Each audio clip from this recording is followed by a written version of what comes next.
listeners, and welcome to another episode of Meye, the podcast that highlights the stories of trailblazing Bangladeshi women. I'm your host, Doja Khandekar, and with me is my co-host, MJ Haq. So, MJ, how are you doing today? I'm doing well, Doja. How about you? Pretty good considering this erratic New York weather that we are having.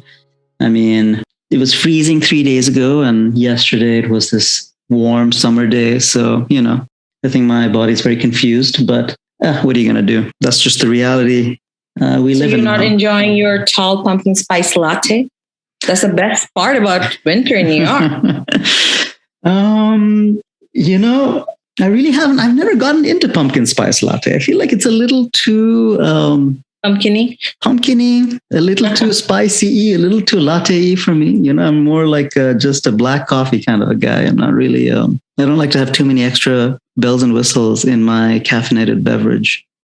So this week's episode, we have Shahanaz Rahman. She is an amazing woman who is involved in the healthcare field, who works in it, and has started an NGO, a healthcare-focused NGO in Bangladesh.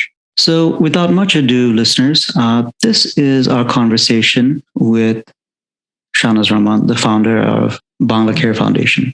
Shami, so wonderful to have you on this podcast. How are you? I'm good, thank you. And I really appreciate you giving me the opportunity to share a little bit about myself and as well as my nonprofit organization, BanglaCare Foundation. Absolutely. We are always very, very curious to hear from people who are making change from the ground up. So why don't we start there? Why don't you tell us a little bit about yourself? Sure. So I was born and raised here in the U.S. And at a very young age, my parents took us back and forth between here and Bangladesh so that we could have a connection with our family there. And while visiting there, I noticed that there were a lot of discrepancies between like the upper class and the lower class, and really saw that a lot of people were suffering from various health issues. And when I was 6 years old, I actually wrote a poster in Kindergarten saying that I wanted to become a doctor so that I can open up a free clinic and help people in Bangladesh. My passion for helping others and for healthcare started very, very young. And throughout the years, I went through undergrad and then I did my master's in public health. And I decided instead of becoming a doctor, I kind of wanted to broaden my horizons and create a nonprofit organization. So that's how BanglaCare Foundation kind of started. We also call ourselves BCF because it's a little bit easier than saying BanglaCare Foundation. And I linked up with a couple of friends and they were also wanting to help other people. And so we became registered in 2017. And since then, we've started to help other people. It's been pretty awesome. Yeah. That's great. So let's just dive in a little bit more into how BanglaCare Foundation was created. So you said registered in 2017. So What does BCF do? What kind of services does it provide? What kind of reach does it have? Tell us a little bit more about that. Sure. So we, like I said, we started off in 2017. And our first year was just me and my friend Mani Mahmood. He's also my co-founder. We were just kind of trying to figure out what we were doing. Truthfully, we didn't really have any mentors. We didn't have much guidance. And it was a lot of, so this is the paperwork we have to do. Okay, so this is what we have to do next. So even though we had a solid plan of how we wanted to help other people, we still needed to implement it and actually do the paperwork so that it was a legit foundation. I didn't want to trouble with any authorities or anything like that. So I would say the first year and a half to 2 years, we really spent making sure that we were transparent with what our plans were and that we kind of identified a group that we wanted to help to start off with. And then hopefully in the long term, broaden and branch out to all parts of Bangladesh. So that being said, we actually identified the Bihari community in Dhaka. Realized that this is a community that's vastly ignored by pretty much everyone. So although there's some people that are helping, overall they've been ignored. And about 5 years ago, I went to Bangladesh and I actually visited the community.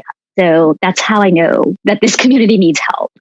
And they're such great, loving and giving people, but unfortunately, they just don't have access to their basic needs, and one of which is healthcare. And why it really is that? Like, why are they? What is the disconnect there? They are a marginalized community, and for reasons unbeknownst to me, mm-hmm. They just don't have the same type of acceptance that mm-hmm. other citizens of Bangladesh do. Mm-hmm. And so, they did share with me that, their kids get free schooling until about second grade.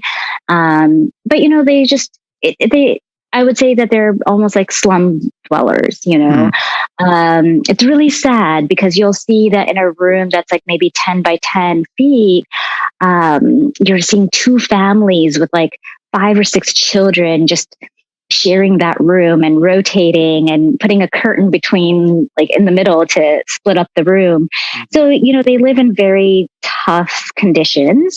Not necessarily the most hygienic of conditions either, which kind of is a breeding ground for different illnesses. And it was just really hard to see that there was an entire community in this kind of situation. So when I went there and I saw them, and they were so kind, and they were showing me how their crafts and like beautiful saris that they were embroidering, and their food. Oh my God, their food. Just so good. So it was one of those things where I'm like, wait, like here's this amazing community and nobody really knows anything about it. And so when I came back from that trip, I had asked around, I asked some of my Bangladeshi friends, I was like, hey, like, do you know anything about them? And they were like, no, never heard of them. And I was like, oh, okay. And then a few were like, yeah, we've heard of them, but they're not really part of the overall community. They kind of stick to themselves and whatnot. So as I did some more research online and wherever else I could, that's when I noted that, yeah, they are an ignored community and they need help. So yeah, and that's how we identify them. And what kind of so you started with the Bihari community in Bangladesh, and what kind of needs did they have, and how did BanglaCare Foundation meet them? Like what services did you all provide? So when the pandemic first hit, we realized that this community was really going to need help, especially because I described the very cramped living conditions. It made me very nervous because I was like, the way that COVID-19 spread, it was like if one person got it, everybody would get it, right? And there was no real way to socially distance in that kind of condition. They didn't have access to masks or soap. I mean, just the basics. And also, since most of them are laborers, when everything shut down, they no longer had any income, and then they no longer had any food security. So at that point, we decided that, maybe one of the best ways to help them is to assist with the hygiene and food security. So we started creating COVID-19 kits. I ran a couple of fundraisers over the past 2 years. We've had some very successful fundraisers. And in doing so, we did provide about people with 500 families, my apologies, with these kits. And so we gave them non-perishable food. It was like jal, dal, so rice, lentils, onions, potatoes, oil so that they could cook. And then we also included soap and masks and various pamphlets in their local language so that they would know how to social distance, so that they would know the symptoms of COVID-19, what to do, even in a situation where they can't truly quarantine if they are, diagnosed with COVID-19, how could they protect the rest of the community? And so that's been kind of an ongoing thing. And they've been so grateful. So, and it's funny because, even though we consider Bangladesh like a developing country, they all have access to Facebook. And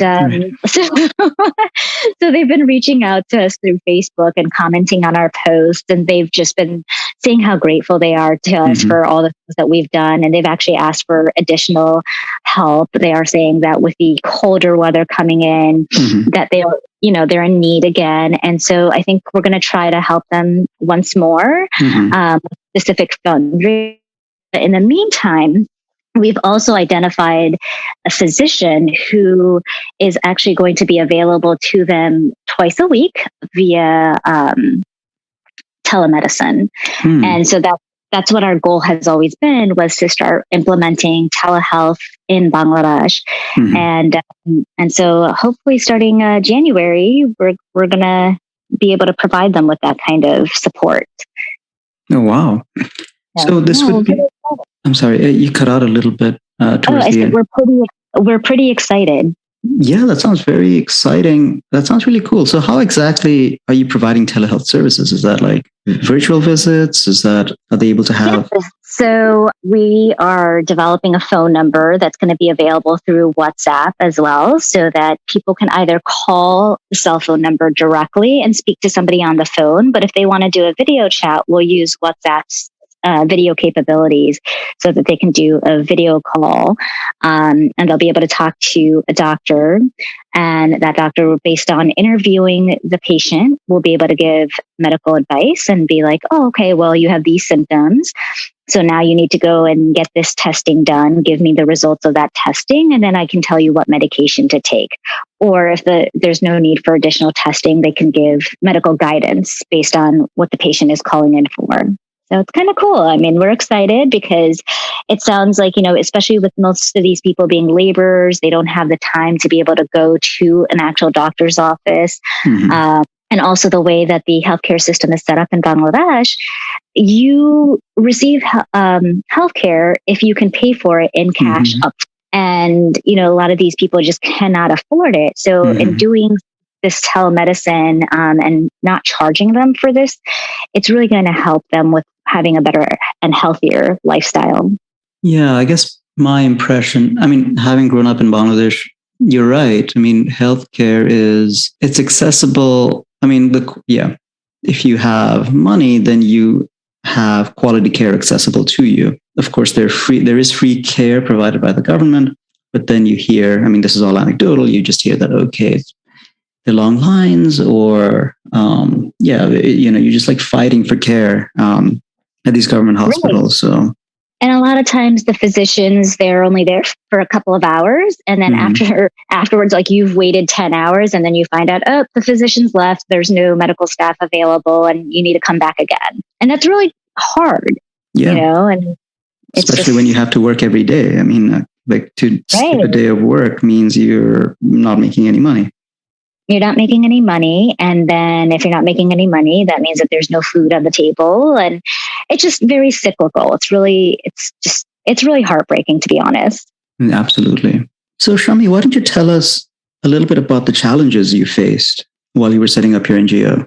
There have been quite a few challenges, to be honest with you. There's I guess you can say maybe like a stigma. There's just a lot that we've come across. One of which was, being a nonprofit organization, a lot of people were hesitant because they have some bad experiences with other quote unquote organizations where people collected money and then could never account for what happened with those funds that were raised. And so it was a little hard to get some buy-in from people until, I really started having these individual one-on-one conversations. And I was like, hey, like, even if you give me $5, I will show you exactly where those $5 were spent. Like, I will give you receipts. I will give you whatever you need. I will provide you videos. I will provide you photos, whatever you need. And that was one of our biggest challenges when it came to raising money. It was just getting the buy-in.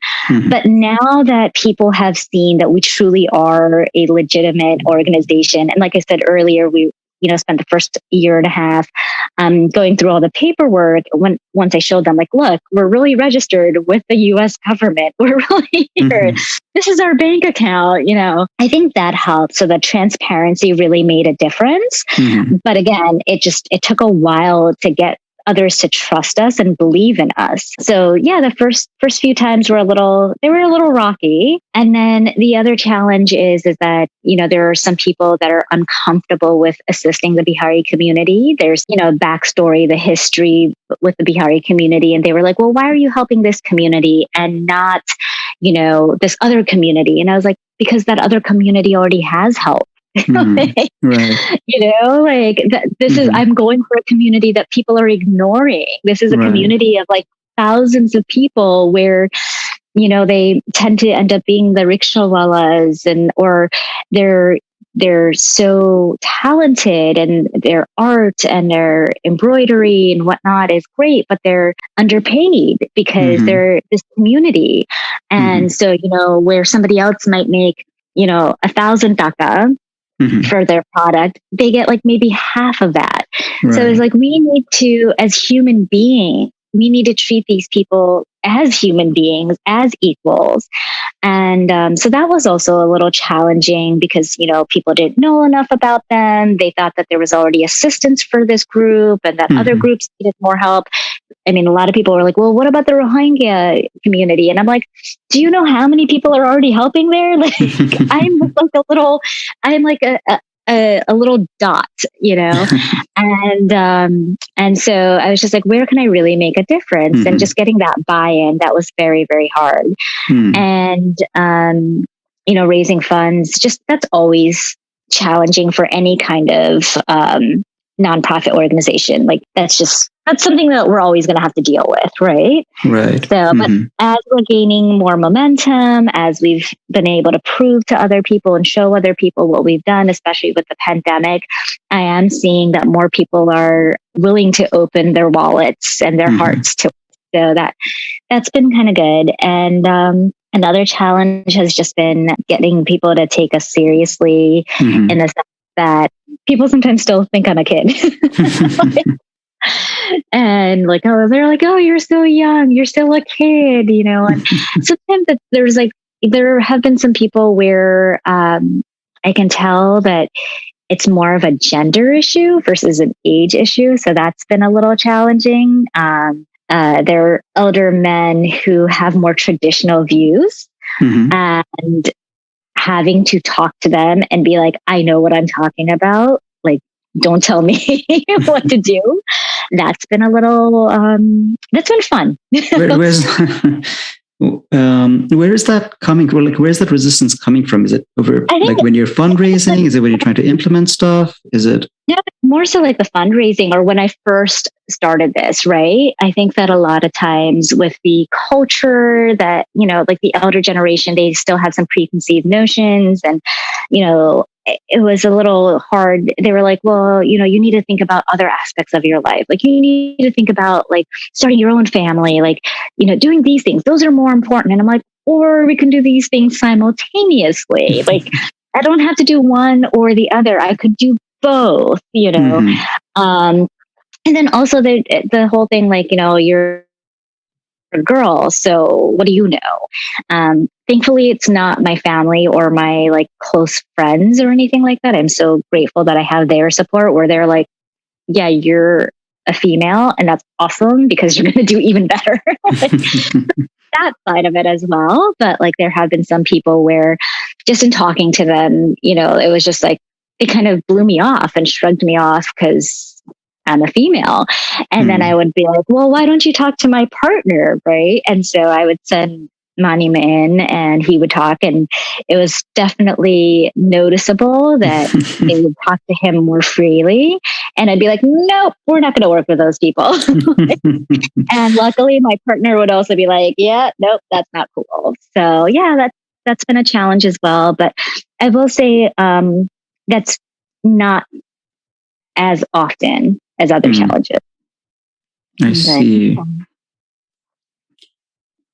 So I'm curious about this. So you're based here in the U.S. and you're exclusively, all your operations are happening in Bangladesh. So how's that happening? How are you able to coordinate that? How do you, stay in touch? How do you implement from, so many thousand miles away? How's that all happening? So that's been a lot easier than I thought it would be. Okay.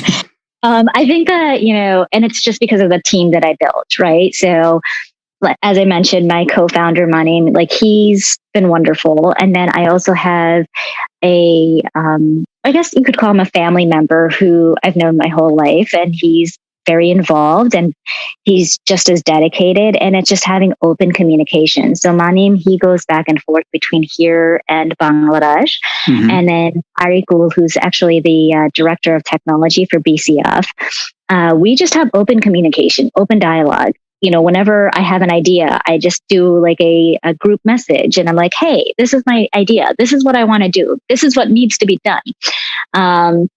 And they're like, okay, we got this, we'll take it from here.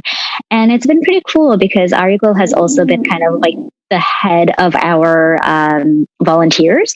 Mm-hmm. So he's doing the groundwork over there and he will round up his friends and acquaintances. And, during COVID-19, like I said, we gave the COVID-19 kits. And he and his friends were like, we're really dedicated to helping other people. And so they got together and they put together the packages and they went and they delivered them by like hand delivery. They rented a truck and, so it's really amazing to see the teamwork and the excitement that others have. But this is all just because we actually talk to one another, and we have conversations and, the people that are participating, they're all equally passionate. And I would also say a lot of late nights or early mornings on my end. And I guess on their end, because we're all just trying to figure out what's a good, time to meet. And with the time difference, sometimes that can be challenging. But again, it's just like building the right team and trusting one another. That's a huge deal because it's really hard to find people that you can trust these days. Mm-hmm. And I've just been very fortunate in that sense. And we kind of split up the tasks. I was like, hey, I'm really good at the administrative stuff, so mm-hmm. I can do that, mm-hmm. but I'm not good at technical stuff. And Arigo's like, well, I'm good with technology, so I can do that. Mm-hmm. And with Manin, he was like, well, I'm really good with making business decisions and we can, and so, we kind of own our own tasks, but mm-hmm. then also to one another. And then we also developed a board of directors and mm-hmm. I've got, two other people on the board of directors. I should have mentioned them earlier, but we have Fardushi Ruby and Heather Carson. So Fardushi Ruby, she's also based out of New Jersey, but she goes back and forth between here and Bangladesh. Mm-hmm. And she's just been amazing where she just goes without any hesitation and she supports other communities as well as the Bihari community. She's all about volunteer work. And she's like, when the weather is bad, when it's cold, she's donating blankets. She's also giving food out, just anything to help other people. Mm-hmm. And Heather, who's here, she's actually in Texas. She's an attorney out in Texas, and she's actually been helping with a lot of the legal stuff and just making sure that when we do something that we're kind of staying within what the requirements are from the US government.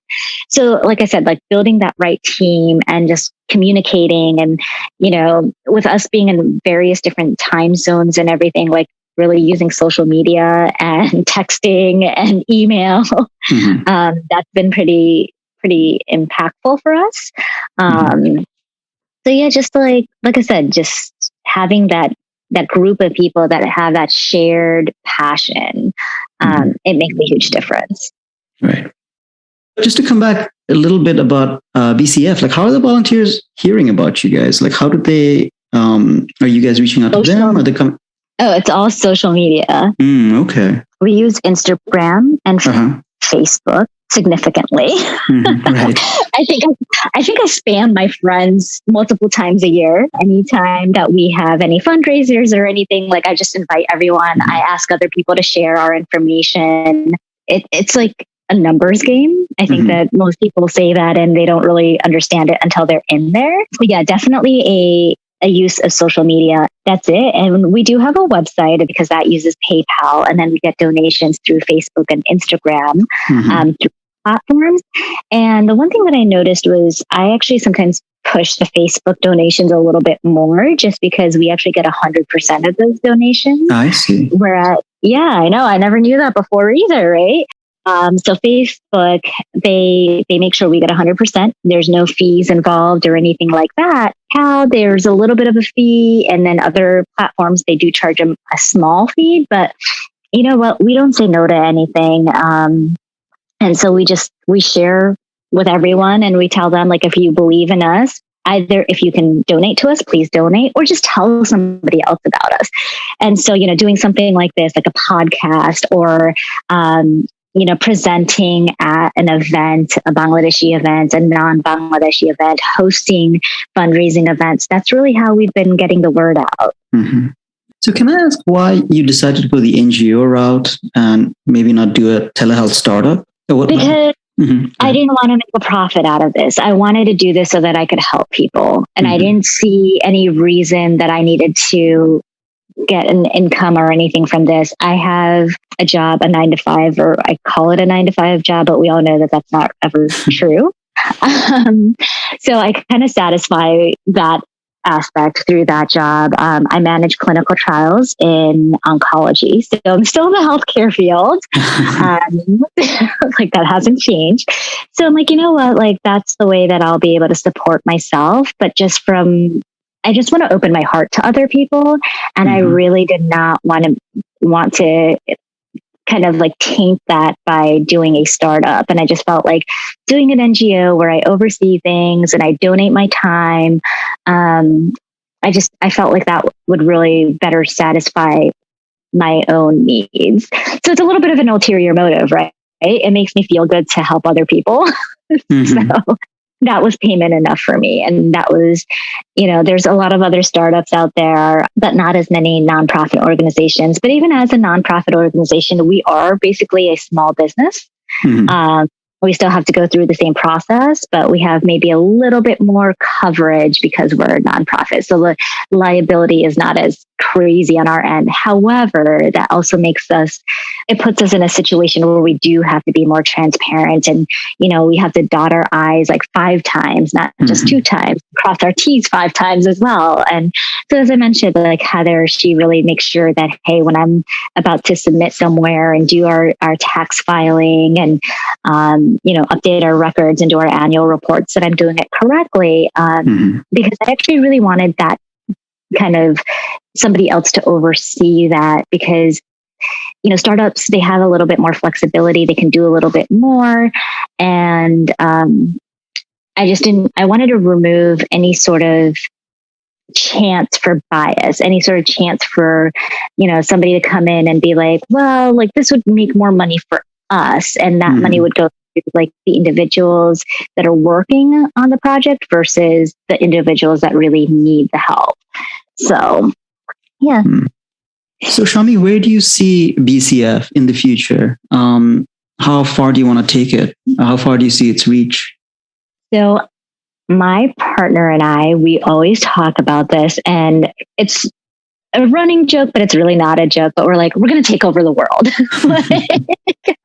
But no, in reality, we are focusing now on the Bihari community, but we want to branch out to other parts of Bangladesh, not just the one community, but kind of look at the different districts and identify districts that are maybe hurting more than others, and then ultimately helping people all throughout Bangladesh. And if we can become successful in Bangladesh, then our goal is to move into other developing countries and maybe partnering with other people and really getting a larger buy-in. And like I said, take over the world.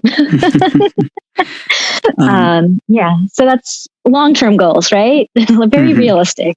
Right. Yeah, because I'm wondering, because it seems like it's very, it's quite labor intensive, right? To describe it very, I guess, for the lack of any other better term, but it seems like you need to have people on the ground. You need to have, a constant physical presence. So in terms of, instead of growing it from that perspective and in terms of providing services across, are you thinking, you're going to have more volunteers? Are you thinking having maybe a paid staff? Are you thinking you're going to do more virtual things? What are you thinking from that perspective? What is the planning over there? As we raise more money, we're looking into applying to different grants, getting other people to kind of help us out and partner with us. Those things would really help us expand beyond Bangladesh, or even within Bangladesh. So that's going to be number one. And we do want to have a paid staff ultimately.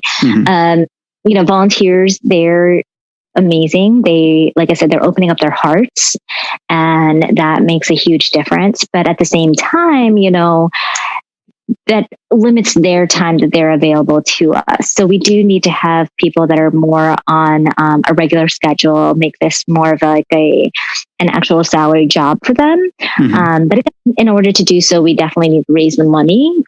So right now we're going to keep it volunteer based, and then when we gain the the buy-in from more people, we'll be able to hire someone and they can kind of do this on a full-time scale. And I think that'll be really exciting. Like that's really our next goal is like, getting a staff, and the board members and we will all continue to donate our time. We've all decided that, we are board members. We don't ever want salaried staff. So no matter what, we're always going to be involved.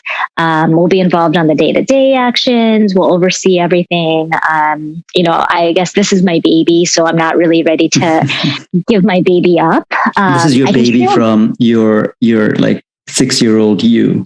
Like this is something that from your poster, it has now sprung from your poster into reality.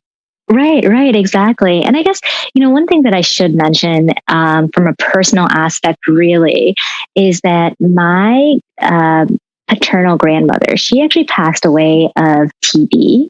And I was maybe 3 years old at the time. She actually passed away on Christmas. So, like everyone else is all excited on Christmas and I'm always like, meh.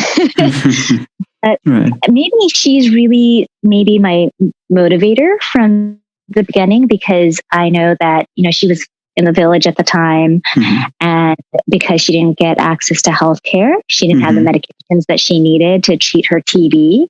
And that ultimately led to her death. So, 6-year-old me realized that, and I guess that's where the poster came from.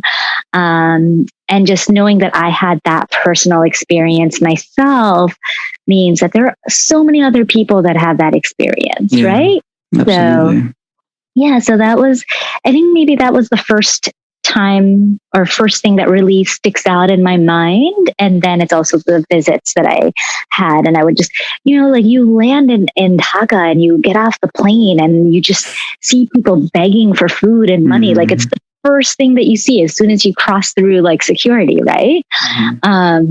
So that's, again, like a motivator. It's so hard to see people suffering. Right.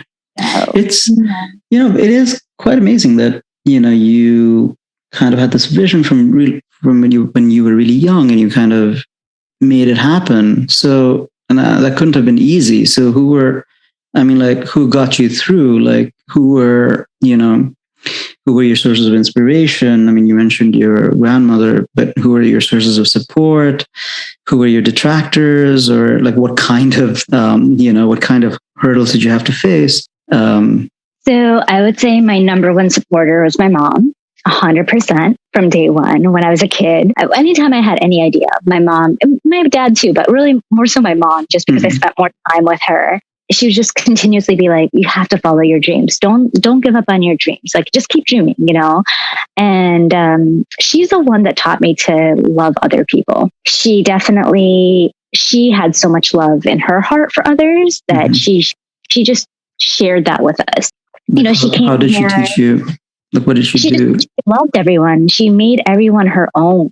It was just even like random people that are, like in the Bangladeshi community, you call your parents' friends uncle and auntie, right? Like that's what our culture teaches us.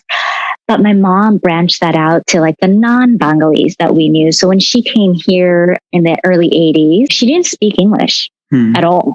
My dad was already here. He was doing his master's and in chemistry, and then he started his PhD in chemistry. So, he was busy. He was always in the lab, but he had a solid group of friends, and they were very diverse. One person came in from China, another person from Poland, another person from Canada, somebody from Trinidad, somebody from India. So my mom knew that, like, hey, like, these are our core people. And so she just embraced them as her own. She had to leave her own blood relatives back in Bangladesh, and she came into this new country, and she was like, I have to create my own family now, right? And so she just opened herself up to others, and they reciprocated. And that's what I grew up with, is just having love for people, for like animals, for everything. And, my dad supported that too. Like, he's the one that also would always say, like, hey, you've got to figure out a balance. You've got to figure out, like, you're Bangladeshi, you're Muslim, you're American, like, but you got a little bit of everything. And they would always say, like, we're not going to be here forever. You got to figure out a way to survive this world. And one of the best ways to survive this world is by creating allies and creating your own family, creating your own village. Like, I would say like my number one supporter was definitely my mom. And then my dad comes in a very close second. And then, overall my family. And I'm really grateful for them, because there are some days where I'm like, I don't think this is going to work. and my mom would literally be like, even if you help one person, you just helped somebody, right? And like, she was like, think small, then go big. And I think that really like resonated with me, because it is true. Even if you help just one person, it's such a huge deal. You just help somebody, right? So definitely like family was very important in all of this, and they still are. And what kind of hurdles did you face just personally? Like, in terms of, did you ever feel like, oh, I want to give up, or I can't do this anymore? How do you balance the time? How did you deal with those things? I'm always scared shitless, to be honest. Am I allowed to say that? You said it, and it's there. So, well, yeah. But the filter's not working too well, I guess.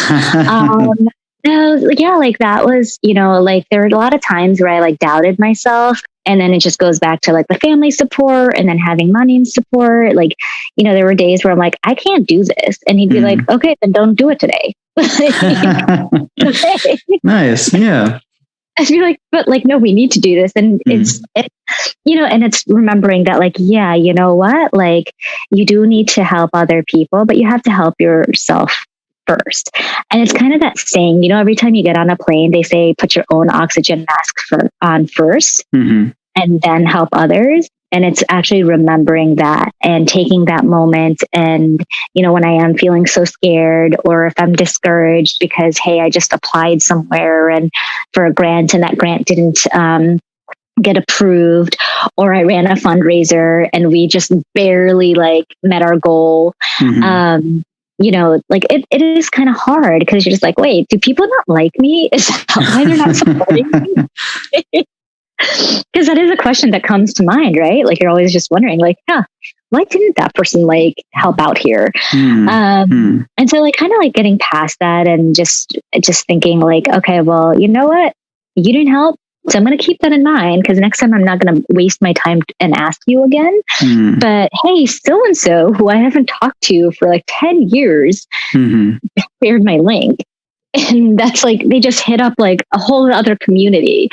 So they're like, like some obstacles that I had was kind of like what was in my own head, and trying to figure out like what I want to do, and am I doing this correctly? Do I have the energy to do it? And there were some days I didn't have energy to do it. And, going to like one of my other board members and saying like, I can't do this. Like, I can't see straight right now. I just wrote something up.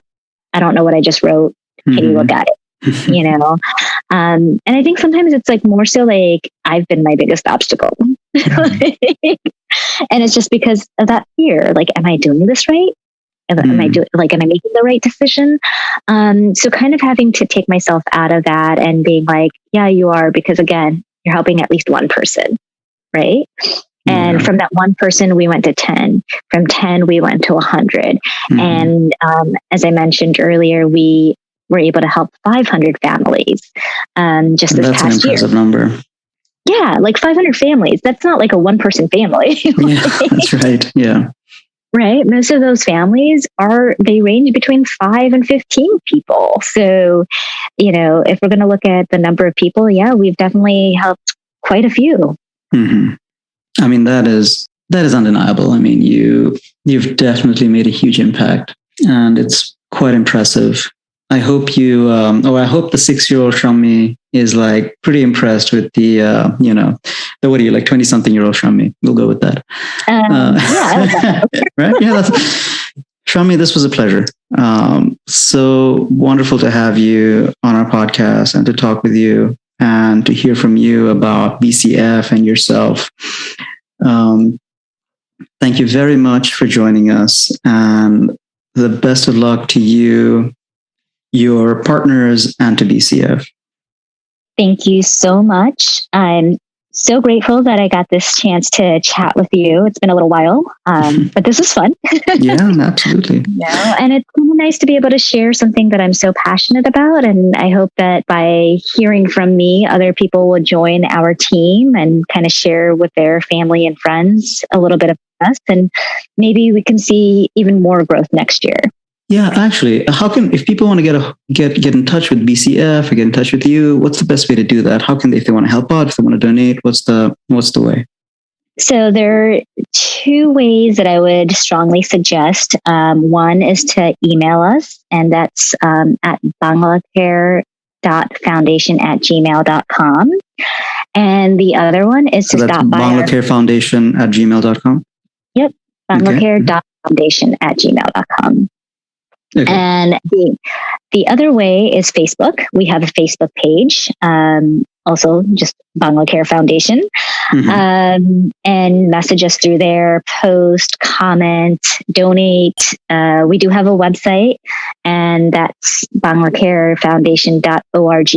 And that's another great way to contact us because that actually links you to our email. And there's also donation methods through that. Yeah, just reach out to us.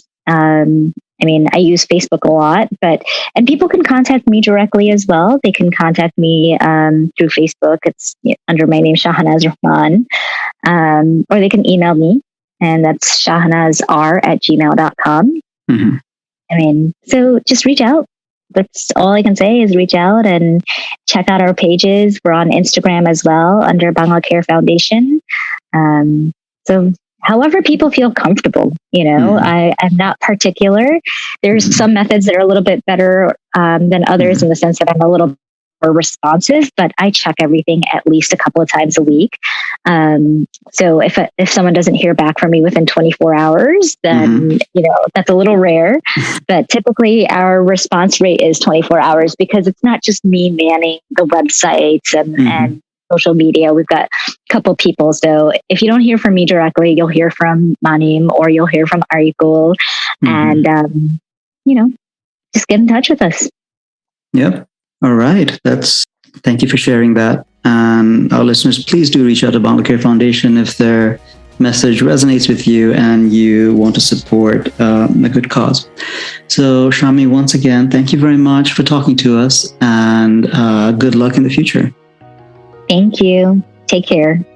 That concludes our conversation with Shahanaz Rahman, also known as Shami. She is the CEO and founder of BanglaCare Foundation, BCF, which is providing a host of services to marginalized communities in Bangladesh. We hope you enjoyed listening to the episode as much as we enjoyed talking to Shami. Please don't forget to like and subscribe to the Meye podcast on Apple Music, Spotify, and YouTube. Thank you very much for listening.